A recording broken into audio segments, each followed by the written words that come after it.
இன்னொரு 2 கூட்டத்துக்கு என்ன கூப்பிடுங்க. நான் வீதிக்கு தெருவுக்கு வந்துருவேன். இன்னைக்கே சொல்றாங்க. சில சில மாவட்ட செயலர்கள், ஒன்றியம், நகரெல்லாம் சொல்றாங்க. இந்த எத்தன மாவட்ட செயலாளர்கள் வந்து பாருங்க. அது நடக்கக்கூடாது. பட் அவன் சொல்றான். அந்த அளவுக்கு எல்லாரும் பாதிக்கப்பட்டிருக்காங்க. இந்த எலக்ஷன் முடியட்டும். என்ன நடக்குதுங்கிற பாருங்க. நகரத்த உடைச்சு, கிளைய உடைச்சு எல்லா வேலைகளும் பண்ணிட்டு இருக்காங்க.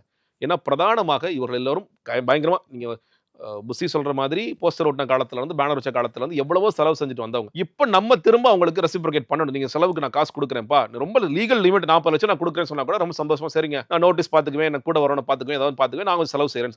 இன்னைக்கு இருக்கிற நிலைமை என்பது யாரிடம் காசு இருக்கோ அவங்க செலவு செய்வாங்க. செங்கோட்டையன் அவர் பாத்துக்குவார். அவருக்கு எலக்ஷன் அருண்ராஜால பாத்துக்க முடியும். அருண்ராஜ் வந்து ஹானஸ்ட் ஆபீசர் அதெல்லாம் தாண்டி அவர் நிறைய காசு வச்சிருக்காரு. அவர் ஒரு கதைய தனி கதை. ஏன்னா இப்பயும் பூஸ்ட் பாட்டில் குடுக்குற அந்த வேலைகள்லாம் பாத்துட்டு இருக்காரு. அவர் பாத்துக்குவாரு. பர்வேஸ் ஆள முடியும். கல்லணைலாம் நிறைய காசு வாங்கி வச்சிருக்காருன்னு சொல்றாங்க. இந்த மாதிரி சம்பாரிச்ச வளமிக்க அம்பத்தூர் பாலமுருகன், வளமிக்க மாவட்ட செயலர்கள் பாத்துக்க முடியும். அதை தாண்டி மாட்டிக்கிட்டு இருக்கான்ல. நான் சொத்த வித்து தான் நான் வந்து சீட்ட செலவு பண்ணுவேங்கிறவங்கள பயங்கரமா மாட்டிக்குவாங்க.